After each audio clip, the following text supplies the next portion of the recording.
नमस्कार दोस्तों, mission AIBE में आपका स्वागत है। आपने देख ही लिया होगा कि आज किस टॉपिक पे बात करने वाले हैं, how to use bare act in AIBE। देखिए, आप सभी को पता है कि ये जो AIBE का एग्ज़ाम है वो एक ओपन बुक एग्ज़ाम है। ठीक है, ये तो सबको ही पता ही है, ओपन बुक एग्ज़ाम है। पर अगर आप ये सोचते हैं कि सिर्फ हम बेयर एक्ट्स को ले जाएंगे और वहाँ पे क्वेश्चन जो भी आएंगे उसको हम बेयर एक्ट्स में से आराम से कर लेंगे, तो ऐसा कुछ भी नहीं है। जिन बच्चों ने एक अटेम्प्ट दे दिया है, अगर आप उन सब की बात सुनते हैं तो भी आप लोग इस चीज़ को जज कर पाएंगे कि ओपन बुक एग्ज़ाम होने के बावजूद भी AIBE एक टफ एग्ज़ाम ही है। अगर आप अगर आप अच्छे से बेयर एक्ट्स को स्टडी नहीं करते हैं, अगर आप बेयर एक्ट्स को स्टडी नहीं करते हैं तो AIBE का एग्ज़ाम आपके लिए भी एक टफ एग्ज़ाम हो सकता है। ठीक है, तो फर्स्ट अटेम्प्ट में ही how to clear AIBE in first attempt.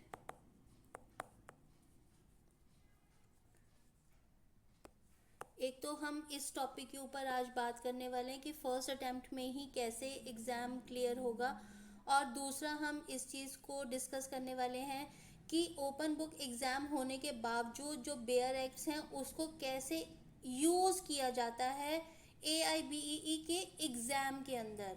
उसकी भी स्ट्रैटेजी है, उस स्ट्रैटेजी को समझना बहुत ज़्यादा आसान भी है और बहुत ज़्यादा इम्पॉर्टेंट भी है। अगर आपको वो स्ट्रैटेजी समझ में आ जाएगी तो AIBE का एग्ज़ाम निकालना आपके लिए भी एक इजी टास्क हो सकता है। अगर वो स्ट्रैटेजी को आप समझ लेते हो, स्ट्रैटेजी जो है वो बेयर एक्ट्स को स्टडी करने वाली जो स्ट्रैटेजी है या यूज़ करने वाली, हाउ टू यूज़ इट,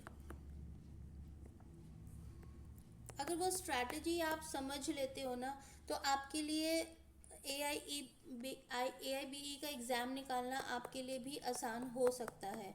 तो मेरे साथ लास्ट तक बने रहे, मैं आपको कुछ स्ट्रैटेजी के हिसाब से कुछ इम्पॉर्टेंट टिप्स एंड ट्रिक्स देने वाली हूँ, कुछ टिप्स एंड ट्रिक्स देने वाली हूँ जो आपके लिए बहुत ज़्यादा इम्पॉर्टेंट हो सकते हैं कि बेयर एक्ट को कैसे आप यूज़ करोगे ताकि आप AIBE का एग्ज़ाम फर्स्ट अटेम्प्ट में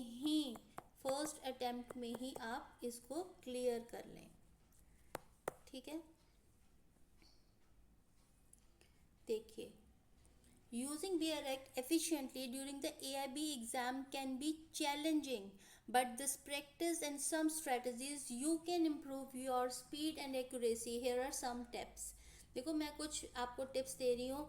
AIB के एग्ज़ाम के टाइम पे कुछ बेयर एक्ट्स को यूज़ करना एक चैलेंजिंग प्रैक्टिस हो सकती है, बट ऑब्वियसली कुछ स्ट्रैटेजीज़ हैं आपके लिए जो आपकी स्पीड को भी इम्प्रूव कर रहे हैं, जो आपकी स्पीड को भी इम्प्रूव कर रहे हैं, प्लस आपकी एक्यूरेसी को भी इम्प्रूव कर रहे हैं। तो जो हमारे लिए बहुत इम्पॉर्टेंट है, स्पीड एंड एक्यूरेसी। ऑब्वियसली अगर आपकी स्पीड होगी तभी 3 आवर्स के अंदर आपका जो एग्ज़ाम है वो कंप्लीट होने वाला है, और एक्यूरेसी अगर आपकी रहती है तो ऑब्वियसली एक्यूरेसी रहने पर ही आपका AIBE का एग्ज़ाम क्लियर होने वाला है। तो speed and accuracy both both बहुत इम्पॉर्टेंट है। ठीक है, इसके अंदर तो आप किसी भी तरह का रिस्क आप ले ही नहीं सकते, जो मर्जी हो जाए। आपको इसके लिए बहुत ज़्यादा स्ट्रैटेजीज को समझना इम्पॉर्टेंट आपके लिए रह सकता है। आगे देखिए, इसमें फर्स्ट जो इम्पॉर्टेंट चीज़ है वो ये है, familiarise yourself with the bare act. Spend time before the exam familiarising yourself with the layout and structure of the bare act. एक बार उसको अच्छे से गो थ्रू हो जाओ, आप एक बार देख लो, फैमिलराइज हो जाओ किसी भी बेयर एक्ट के साथ। CRPC में कौन कौन से सेक्शंस हैं, IPC में क्या है, या फिर कॉन्स्टिट्यूशन में क्या चीज़ें गिवन है, कहाँ पे गिवन है, एक बार फैमिलराइज हो जाते हो अगर आप, understand the journal arrangements like the index sections and सब सेक्शंस। एक बार आप इन चीज़ों को देख लेते हो, आप once you are comfortable with the index part, with the sections part, with the sub sections part, clauses, ठीक है ना। एक बार once you are familiarise with all the index part section and sub section पर, आपके लिए आसान हो जाएगा उस चीज़ को समझना। क्योंकि पता है क्या होता है, बहुत बार हम लोगों को यही समझ नहीं आता कि ये जो क्वेश्चन हमसे पूछा गया है वो हमसे किस चीज़ का पूछा गया। वो सीआरपीसी का क्वेश्चन है, आईपीसी का है, एविडेंस का है। ये एक्चुअल में क्वेश्चन किस किस बेयर एक्ट में से पूछा गया है, ठीक है ना। इस चीज़ को समझना ही बहुत ज़्यादा मुश्किल हो जाता है। तो इसको कैसे समझें? अगर आप इंडेक्स पार्ट को आपने पढ़ा होगा, सेक्शंस पार्ट को पढ़ा होगा, सब सेक्शन पार्ट को पढ़ा होगा, या आपने बेयर एक्ट को एक बार पढ़ लिया होगा, तो आपके लिए इन सारी चीज़ों को समझ पाना आसान होगा, ठीक है। Now let's switch to the second point. Use bookmark and tabs, mark important sections or frequently referred laws with sticky notes or tabs, label them clearly for quick access during the exam। देखो ये बहुत important चीज़ है जो मैंने बहुत research करने के बाद आपके लिए टाइप करके आपको समझाने के लिए मैंने इन चीज़ों के लिए यूज़ किया है कि आप क्या कर सकते हैं, बुकमार्क्स को यूज़ कर सकते हैं जो बहुत ज़्यादा फ्रीक्वेंटली यूज़ या बहुत इंपॉर्टेंट चीज़ें आपको नज़र आ रही हैं कि इसके अंदर से क्वेश्चन बन सकते हैं। उसके लिए कुछ स्टिकी नोट्स को आप यूज़ कर सकते हैं, उसके बारे में एक ब्रीफ, उस पर्टिकुलर लॉ के बारे में, सेक्शन के बारे में एक ब्रीफ इन्फॉर्मेशन वहाँ लिख सकते हैं कि भाई ये एक इम्पॉर्टेंट चीज़ है और मुझे याद नहीं हो रही है। तो वहाँ पे एक स्टिकी नोट बनाइए और वहाँ पे अपना अब जो भी आप लिखना चाहते हैं वहाँ लिख लीजिए, ताकि जब भी आप बेयर एक्ट को खोलेंगे वो स्टिकी नोट इमीडिएट आपके सामने आता है, तो आप उसके ऊपर जो भी चीज़ें लिखी होती हैं वो आप एकदम से उस चीज़ को समझ लेंगे। नेक्स्ट देखते हैं, create a quick reference sheet, prepare a sheet with the most frequently tested sections and there corresponding page numbers in your bare act. This will save your time from searching during the exam. देखो obviously ऐसे ही होने वाला है। आप अब क्या कर सकते हो कि जो भी बहुत ज़्यादा फ्रीक्वेंटली यूज़ होने वाले सेक्शन सब सेक्शंस हैं उनको एक नोट डाउन कर सकते हो, चीज़ों को कहाँ पे है विद पेज नंबर उसका देख सकते हो कि एक्चुअल में ये बेयर एक्ट में कहाँ पे है, इसका क्या पेज नंबर है, ठीक है ना। इस चीज़ को आप अच्छे से देख सकते हो कि कौन से पेज नंबर पे कहाँ पे गिवन है, उसका सेक्शंस कहाँ पे हैं, ताकि अगर आपको एक बार गो थ्रू होना है, आपको एक बार उस चीज़ को पढ़ना है, तो आप उसको अच्छे से इजीली देख सकते हो और आपको इमीडिएटली उस चीज़ में हेल्प करेगा। Practice frequently, regularly practice using bare X while solving previous year papers or mock tests. This will help you get to find sections quickly under time conditions। देखो ये एक बहुत इम्पॉर्टेंट चीज़ है। आप क्या कर सकते हो कि आप अगर प्रीवियस ईयर के क्वेश्चन पेपर को सॉल्व करते हो, प्रीवियस ईयर क्वेश्चन पेपर्स को अगर आप सॉल्व करते हो तो ऑब्वियसली आपके लिए ये बहुत ज़्यादा इम्पॉर्टेंट हो सकता है। ये चीज़ आपके लिए बहुत इंपॉर्टेंट हो सकती है कि आप प्रीवियस ईयर के क्वेश्चन पेपर्स को अपने बेयर एक्ट्स को यूज़ करते हुए सॉल्व करके देखिए। ऑब्वियसली मैंने इसके लिए एक प्रीवियस वीडियो भी बनाया था जिसमें ये लिखा, मैंने आपको बताया था कि अगर आप एक बेयर एक्ट को यूज़ करके प्रीवियस ईयर का कोई भी क्वेश्चन पेपर सॉल्व करते हो तो मान के चलना कि 50% क्वेश्चन ही अप्रॉक्सीमेटली आपको उसके अंदर से मिल रहे हैं। रेस्ट 50% के लिए आपको अच्छे से अगर नॉलेज होगी तभी आप उसको कर पाओगे। इस चीज़ को मान के चलना आप। तो अब बेयर एक्स फिर भी प्रीवियस ईयर के क्वेश्चन पेपर्स को उठाकर बेयर एक्स को सामने रख के अगर आप प्रैक्टिस करते हो तभी पेपर पास हो पाएगा, नहीं तो इजीली पेपर पास नहीं हो पाएगा। इसीलिए थोड़ा सा आप इसको बहुत लाइटली नहीं लीजिए पेपर को, क्योंकि एक टफ पेपर बन सकता है आपके लिए भी, ठीक है। नेक्स्ट हम देखते हैं, understand key section, memorise the location of key section that are commonly tested. This reduces the need to look them up during the exam. जो बहुत ही ज़्यादा इंपॉर्टेंट सेक्शंस हैं उसको अच्छे से मेमोराइज कर लीजिए, याद कर लीजिए, ताकि आपको बार बार उन चीज़ों को देखने की ज़रूरत ना पड़े, क्योंकि टाइम वेस्टेज ही है। Highlight important sections, use highlighter to mark important sections of key words in the bare act. This visuals can help you quickly locate relevant sections। देखो ऑब्वियसली ऐसा तो होता ही है कि आप जो इम्पोर्टेंट सेक्शंस हैं उनको हाईलाइट कर लो, ठीक है, सेक्शंस को हाईलाइट कर लो, कीवर्ड्स को हाईलाइट कर लो। देखो आप क्या करते हो, एक बेयर एक्ट को ओपन करते हो, बेयर एक्ट को ओपन करते ही आपको पता है कि भाई ये इंपॉर्टेंट सेक्शन था, इसके अंदर कुछ इंपॉर्टेंट चीज़ थी और इसके अंदर ये जो क्लॉज है इसके अंदर से क्वेश्चंस बन सकते हैं। आपने उसे हाईलाइटर से उसको हाईलाइट कर दिया, ठीक है ना, उसको हाईलाइट कर दिया। जैसे ही आपने बेयर एक्ट को ओपन किए एकदम से कुछ रेड कलर का या येलो कलर का उसके ऊपर हाईलाइटर आपको दिखेगा, तो आपको एकदम से तो ध्यान जाएगा ना, यार इसमें क्या था, अच्छा इसके अंदर ये चीज़ थी, ओके ओके ओके, इसके अंदर ये चीज़ है, देखो मैंने हाईलाइट किया आपको, देखो यहाँ पे करके दिखा रही हूँ आपको, ये देखिए मैंने फॉर एग्जांपल इसको हाईलाइट कर दिया, तो ऑब्वियसली आपको एकदम से तो नज़र जाएगी ना यार ये क्या चीज़ है, येलो येलो मैंने क्या किया हुआ था, ठीक है ना। तो इसीलिए इसीलिए बोल रही हूँ कि हाइलाइटर्स बहुत ज़्यादा इंपॉर्टेंट है, इसीलिए आप इस चीज़ को भी, हाइलाइटर्स को भी यूज़ कर सकते हो।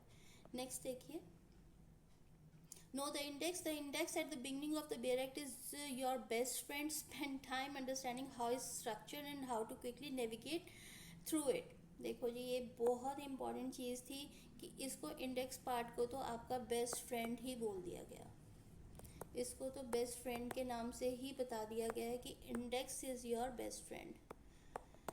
अगर आपने इसको अच्छे से पढ़ा हुआ है तो आपके लिए, इंडेक्स पार्ट को पढ़ा हुआ है तो आपके लिए किसी भी चीज़ को या करना आपके लिए आसान हो जाएगा। It's not that difficult now, ठीक है, समझ आ रहा है।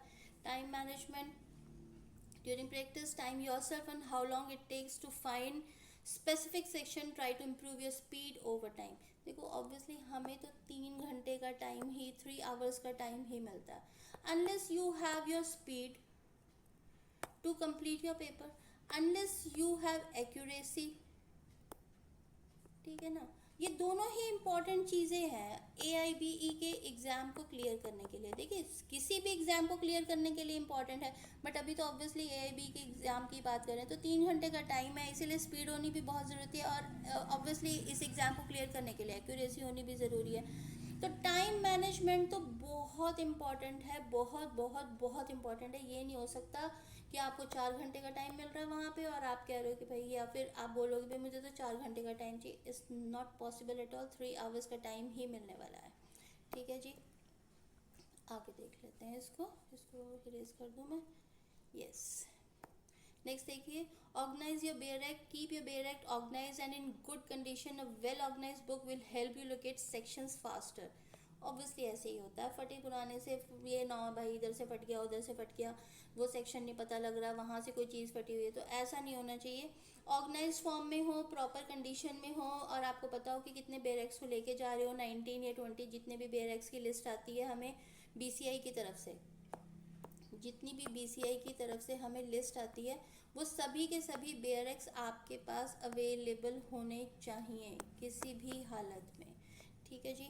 नेक्स्ट देखिए, stay calm and focus during exam, stay calm and do not panic. If you can't find something immediately take a deep breath and use the strategies you have practice. देखिए ये बहुत ही, ये मेरा सबसे ज़्यादा फेवरेट वाला actual में वो है कि आपको you need to be stay calm and focused. आपको पता होना चाहिए कि भाई मैं इस वक्त घबरा नहीं सकता हूँ, अगर मैं इस टाइम पर घबरा गया तो मेरा पूरा AIBE का एग्ज़ाम ख़राब हो जाएगा। तो मुझे बिल्कुल भी फोकस्ड अपनी उस पर रहना ही रहना है, काम भी रहना है। और अगर फिर भी कोई चीज़ लगती है कि भाई अब यहाँ पे तो फंस गए, अब यहाँ पे ये चीज़ नहीं समझ में आ रही है, तो simply take a deep breath, ठीक है, टेक अ डीप ब्रीथ,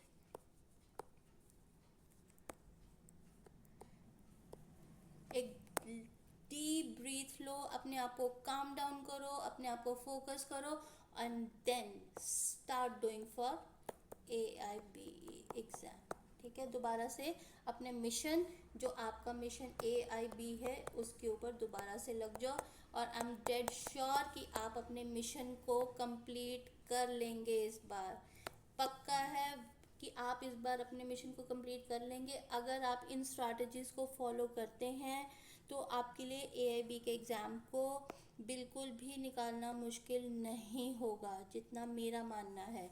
तो अपने इंडेक्स पार्ट को अच्छे से पढ़िए, अपने आप को कूल डाउन रखिए, काम रखिए, फोकस रखिए और इंडेक्स पार्ट को, जो आपका बेस्ट फ्रेंड था, उसको अपने ध्यान में रखिए, इंपॉर्टेंट सेक्शंस को हाईलाइट करते रहिए।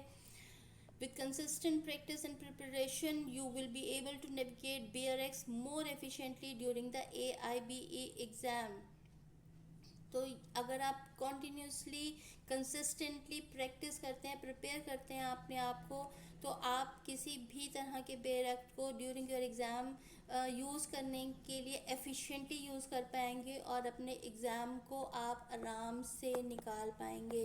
इस बार मिशन AIB में आप जुड़ चुके हैं मेरे साथ, तो इसके लिए अब हमें मिशन AIBE को तो कंप्लीट करना ही करना है at any cost, at any cost. तो मिशन AIB के तहत आपको मैंने आपको बताया कि AIB का एग्ज़ाम निकालना ही निकालना है, तो इन सारी चीज़ों को प्रैक्टिस करिए। जितनी भी मैंने आपको चीज़ें बताई हैं ये बहुत ही इंपॉर्टेंट चीज़ें हैं। उसके बाद मैं श्योर हूँ कि फ़र्स्ट अटैम्प्ट में या फिर इस बार जो AIBE 19 का एग्ज़ाम होगा आपका, AIBE 19 जो होगा वो आप श्योरली क्रैक कर पाएंगे। मेरी बेस्ट विशेज़ आपके साथ हैं। तो और अगर आप किसी भी तरह की कोई भी इंफॉर्मेशन चाहते हैं तो आप मुझे मैसेजेस कर सकते हैं, मैसेजेस के माध्यम से आप मुझसे इंफॉर्मेशन ले सकते हैं। बाकी जो अभी AIBE एग्ज़ाम का जो नोटिफिकेशन है वो अभी नहीं आया है, एग्ज़ाम का जो नोटिफिकेशन है वो अभी तक नहीं पहुंचा है, और नोटिफिकेशन अभी एग्ज़ाम का नहीं आया है, और ना तो रजिस्ट्रेशन का हमें कुछ पता लग रहा है, ना एग्ज़ाम डेट का कुछ भी पता लग रहा है। पर फिर भी बहुत अच्छा टाइम है अभी अपने आप को प्रिपेयर करने का। प्रीवियस ईयर के क्वेश्चन पेपर उठा लो, जैसे ही रजिस्ट्रेशन की डेट आती है या कोई भी नोटिफिकेशन आता है तो हम आपके पास वीडियो के माध्यम से पहुंचने की पूरी कोशिश करेंगे, ताकि आपको बिल्कुल अपडेट रखें अगर कोई भी नोटिफिकेशन BCI की तरफ से आता है तो। अगर आप मुझसे किसी भी तरह की कोई क्वेश्चन करना चाहते हैं तो मैंने आपको बताया कि आप मुझसे मैसेजेस के माध्यम से जुड़ सकते हैं। आपका बहुत बहुत शुक्रिया। काइंडली मुझे सब्सक्राइब करिए ताकि मेरी वीडियोस आप